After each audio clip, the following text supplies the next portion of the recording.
Seguimos en Punto de Partida dialogando con el decano de la Universidad Tecnológica Nacional Regional Santa Fe, el ingeniero Eduardo Donet. Eduardo, hablábamos recién fuera de cámara de la importancia de estas unidades académicas, cómo están brindando la posibilidad a miles de jóvenes en todo el país de estudiar y de formarse como ingenieros, del aporte que eso puede significar para una sociedad, para un país como Argentina, ¿no? Pero no es, más allá de que lo tengamos que charlar, ¿no?, en términos cuantitativos, no es un tema netamente cuantitativo, porque también tenemos que pensar qué modelo de país va a contener a esos futuros ingenieros, qué pymes van a sostener, van a demandar a esos ingenieros. Sí, en realidad es un tema complejo, es decir, Sí, sin duda. ¿Qué ingeniero queremos formar? Y digo, hoy básicamente, digamos, se están abriendo algunas líneas distintas, porque, digamos, necesitamos formar el ingeniero para una gran organización, necesitamos formar un ingeniero para una pyme, donde deja de ser probablemente por momentos el ingeniero y pasa a ser un todólogo, porque tiene que hacerse cargo de un montón de cuestiones que probablemente exceden a lo estrictamente ingenieril. Y también necesitamos, y en esto estamos trabajando fuertemente, la formación de aquellos ingenieros que quieren emprender su propia empresa. Algunas de un tamaño casi una microempresa, porque a veces son 1 o 2 o 3 profesionales atrás de una idea innovadora y puesta en marcha, hoy con la posibilidad de parques tecnológicos o la posibilidad de tener lugar dentro de la universidad para desarrollar una primera etapa de esa empresa, que es a partir de una incubación, por ejemplo, con la posibilidad concreta que hoy también brinda el Estado de subsidiar este tipo de emprendimientos, tanto usando unidades de vinculación como las universidades. Así que en realidad el panorama es amplio y digo, para cada uno de esos ingenieros que hoy van a tener un desarrollo diferente, también tengo que formar los docentes que los van a contener y les van a bajar de alguna manera los conocimientos relativos a ese desafío que van a emprender el día después de recibidos. Para lo cual a nosotros nos presenta todo un desafío y un campo de acción. Primero, ¿para qué ingenieros, ¿no? Es decir, cuando se habla del plan de la necesidad de tener un ingeniero cada 4.000 habitantes, tiene que ver porque los países desarrollados tienen esos indicadores. Un indicador a nivel internacional que de alguna manera habla de cómo la ingeniería está inserta en el desarrollo y en el proceso productivo de ese país, para lo cual necesito tener ese proceso productivo interno que, ha venido durante estos años propiciándose y que de alguna manera encuentran esos ingenieros la cabida en ese proceso productivo. Pero vuelvo a repetir, también hay muchos profesionales, que esto se ve fundamentalmente en los últimos años de la carrera, estudiantes avanzados que quieren llevar adelante su propio emprendimiento y tienen muy buenas ideas o muy buenas aplicaciones a procesos o a productos que ya están desarrollados, pero que lo encuentran la aplicación para una determinada especificidad, y entonces a partir de eso se nos ha abierto todo un campo de trabajo desde la docencia y desde la universidad para contener también a ese universo de alumnos que quieren el día de mañana desarrollar su propia empresa. Actividad, sí. Claro. Te hacía esta pregunta pensando también que obviamente es importante que un ingeniero entienda y tenga la capacidad de trabajar, por ejemplo, en Techint, ¿no?, que es una gran empresa multinacional nacida en Argentina, pero uno mide estadísticas, hablando de estadísticas, y las grandes generadoras de empleo son las pymes.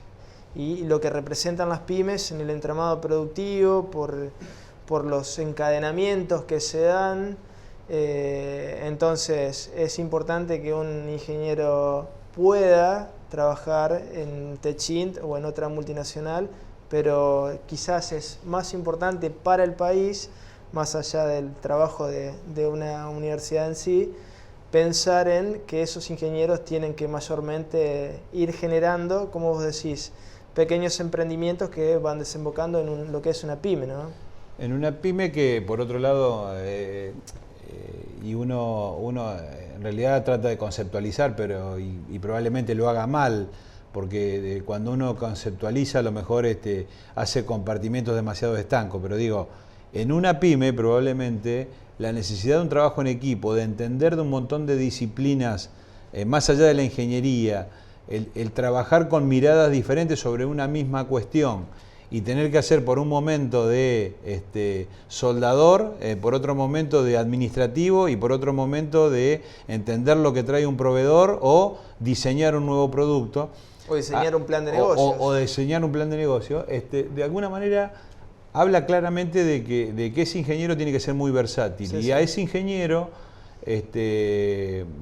lo tenemos que formar en la universidad, muchas veces con docentes que vienen de otra escuela, porque vienen... Nosotros mismos, los más grandes, los que hemos trabajado en la industria, probablemente hemos trabajado en industrias como las que vos decís, industrias de proceso, multinacionales, y a veces uno tiene la dificultad de poder transmitir de que en esos lugares se trabaja en segmentos más acotados, ¿no? Claro. Es decir, con miradas más profundas en segmentos más acotados. En una pyme se necesita tener más trabajo en equipo, más amplitud de criterio, y ni hablar si uno quiere hacer un emprendimiento, porque en realidad probablemente va a tener que toparse con un montón de cuestiones burocráticas que son ajenas totalmente a la ingeniería, como para poder poner en marcha su emprendimiento, su desarrollo.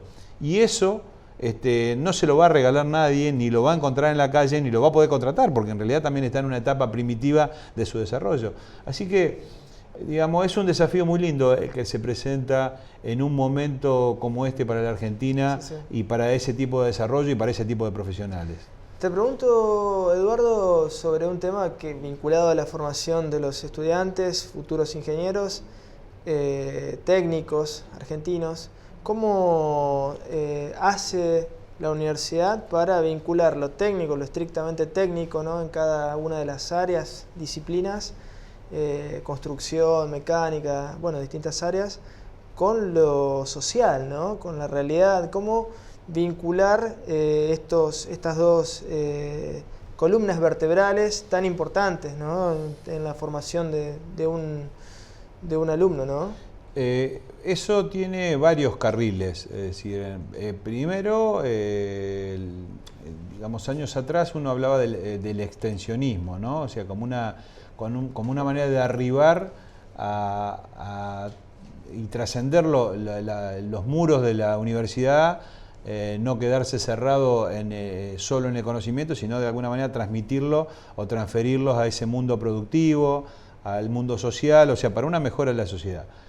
Esto, evidentemente, como programa o como propuesta es muy interesante, pero han empezado a aparecer en los últimos años otros actores sociales, el propio gobierno financiando este tipo de actividades a través de voluntariados, a través de responsabilidad social universitaria, que le permitió, o nos permitió, digamos, como universidad, hacer que en realidad cuando uno trabaja sobre un problema, no sea un problema de laboratorio estrictamente, sino que sea un problema real aplicado a la sociedad o al mundo del trabajo o al mundo de la salud o al mundo de la medicina. Entonces, cuando uno ve hoy estudiantes avanzados trabajando en estos programas con miradas interdisciplinarias, porque en realidad tienen que sentarse en una misma mesa psicólogos, con arquitectos, con ingenieros civiles, con ingenieros industriales, con ingenieros en sistemas de información, y tratar de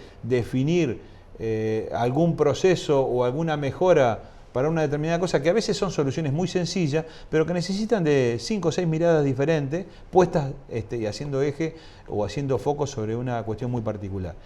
Esto, gracias a un montón de programas que ha tenido el gobierno y que nos ha permitido trascender las fronteras, ha hecho posible que hoy muchos estudiantes, cuando salen al mundo laboral, en realidad se han pasado esa etapa dentro de la universidad, resolviendo problemas concretos para la gente y para la mejora de la calidad de vida, digamos, ¿no? Me imagino que eso también agudiza la creatividad, ¿no? El hecho de confundirse no solamente en ecuaciones, sino tener de muy cerca la realidad, de empaparse de lo que le pasa a la gente, ¿no? Bueno, genera momentos muy interesantes. O sea, hace pocos días tuvimos una competencia que dura 48 horas y tienen que hacer un trabajo de innovación que en general tiene miradas de distintas carreras, porque en realidad hay gente de ingeniería, de las distintas ingenierías, hay gente de las ciencias económicas, hay gente de la comunicación, porque se debe comunicar el producto de esas 48 horas de un trabajo de innovación, se debe comunicar en 3 minutos, subido en un programa especial que tiene una página. Entonces digo, y se ven cosas muy interesantes, porque al principio es como que nadie se entiende con nadie, y a lo largo de esas 48 horas, cuando van trabajando sobre un problema concreto, que es de aplicabilidad concreta, realmente uno va viendo cómo empiezan a generar un idioma común y generan resultados fantásticos con muy pocos recursos de origen, pero digamos ideas totalmente innovadoras. Eduardo, muchísimas gracias por estos minutos. Seguramente vamos a charlar el año que viene aquí en Punto de Partida sobre distintos temas que hacen a la realidad de la universidad y que están estrictamente vinculados con nuestra sociedad. No, gracias como siempre, Luis. Vos sabés que es un gusto recibirlos, mostrar lo que hacemos, contar lo que podemos hacer y bueno, nos encontramos el año que viene y bueno, seguramente transitaremos algún laboratorio, podemos ver algunos proyectos muy interesantes que tienen que ver con la mejora de la calidad de vida de la gente a partir de soluciones tecnológicas. Gracias a ustedes. Seguimos en Punto de Partida.